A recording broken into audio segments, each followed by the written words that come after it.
Alors, je m'appelle Déborah Diallo, je suis avocate au barreau de Strasbourg. J'ai grandi à Paris, j'ai fait mes études essentiellement à Paris et j'ai déménagé ensuite à Strasbourg pour finaliser mes études en droit international et européen.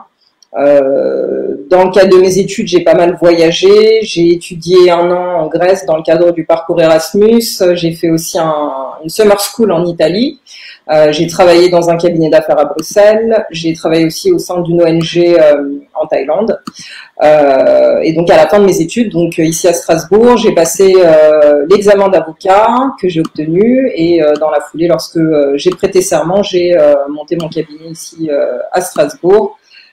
Et donc là, concrètement, je travaille essentiellement en droit privé, donc je fais pas mal de droit pénal, du droit de la famille, du droit des étrangers, et j'ai aussi un pôle en droit des affaires où je fais aussi de l'expertise en conseil et de l'immobilier également. Alors Strasbourg, pour moi, ancienne parisienne, c'était un peu une capitale européenne et c'est surtout la ville où se trouve la Cour européenne des droits de l'homme.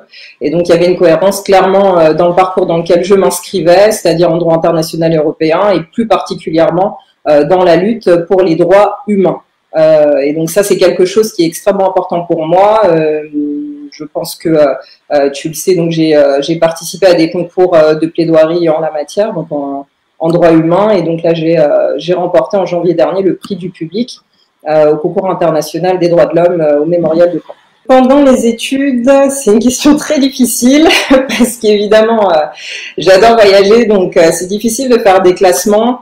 Mais je dirais quand même que j'ai adoré la Grèce. Je suis restée 1 an, donc j'ai quand même eu le temps de découvrir quand même vraiment pas mal. Et donc il y avait vraiment des îles magnifiques. Le cadre est vraiment extraordinaire. Et puis j'ai rencontré de très belles personnes. J'adore l'Italie aussi pour la nourriture aussi, pour le cadre. J'adore Florence et j'adore le Sénégal.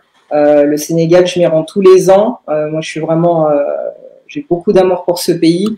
Je suis originaire d'un pays frontalier qui est la Guinée. Mais voilà, j'ai beaucoup d'attaches avec le Sénégal et c'est un pays dans lequel j'ai toujours beaucoup de plaisir à me rendre. Alors, comment ça se passe en pratique? Tout sauf comme dans les séries américaines, ça c'est clair. J'allais dire, on n'a pas généralement en tout cas, hein, je pense qu'on n'a pas de lapin à sortir du chapeau en dernière minute, ça se passe jamais comme ça. Généralement, il faut plutôt être bien préparé, je pense, et maîtriser ses dossiers. C'est important de travailler le fond. Et finalement, même si bon, la plaidoirie a quand même une grande place, mais c'est pas tout. Il faut vraiment avoir du fond. Je pense que c'est ça l'essentiel, même si clairement dans les procédures qui sont encore orales, donc en matière pénale, c'est clair que voilà, la plaidoirie elle a une grande place. Maintenant, clairement, je pense que les magistrats ne se laissent pas impressionner par des joutes verbales uniquement. Il faut avoir du fond, il faut maîtriser un petit peu le dossier, avoir des arguments solides pour emporter l'affaire. Oui, clairement. Bon, en ce qui me concerne, c'est vraiment un métier que j'ai toujours voulu faire. Je le dis depuis toute petite. Je pense que dans mon regard d'enfant, c'était cette espèce de justicier qui défend tout le monde, et je pense que ça me correspond assez bien. Déjà à l'école, j'avais un petit peu ce tempérament-là de m'interposer quand je voyais une situation qui me paraissait injuste, quitte à ce que ça se retourne parfois contre moi-même. Mais j'ai ce truc-là, je pense, de me sentir toujours impliquée dans ce qui se passe, et puis d'être touchée par une situation qui m'apparaît injuste. Donc pour moi, ce métier, c'était une évidence, clairement pour ça. C'est ce qui me motive encore aujourd'hui d'ailleurs. Et puis c'est aussi un métier de parole. Alors bon, j'aime parler, j'aime écouter parler parfois aussi, mais au-delà de ça, je sais que ça permet voilà de défendre des causes au-delà d'une personne. Et c'est vraiment comme ça que je vois ce métier depuis l'enfance. Et finalement, même si évidemment qu'on le désacralise un petit peu avec le temps, mais au final, je pense que je suis animée par les mêmes choses que ce qui me motivait quand j'étais toute petite déjà. Alors le concours, c'est le concours du Mémorial de Caen. C'est un concours international de plaidoirie où plusieurs avocats s'affrontent entre guillemets sur des causes qui doivent être avérées et récentes. Donc, on avait l'obligation en amont, quand on postulait pour ce concours, parce qu'il y avait une phase de présélection d'abord, de démontrer que le cas qu'on souhaite défendre existe bien.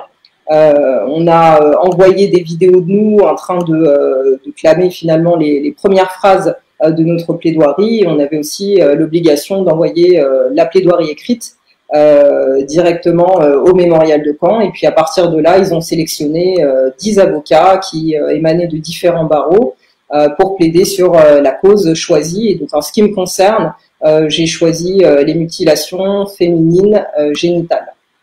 Oui, alors pour les chiffres, effectivement, j'ai pas le nombre de personnes qui ont postulé au départ. Je sais simplement qu'il y avait une présélection d'abord, voilà, sur dossier au regard des conditions qui avaient été posées, et ensuite on était 10 avocats sélectionnés, et donc on devait plaider devant vraiment des centaines de personnes. C'était vraiment très impressionnant à voir. Je dirais qu'il y avait bien 400-500 personnes face à nous. Sachant qu'il y avait aussi une retransmission qui était faite en direct. Donc en réalité, au final, c'est presque des milliers de personnes qui suivaient cette plaidoirie qui est d'ailleurs disponible sur YouTube.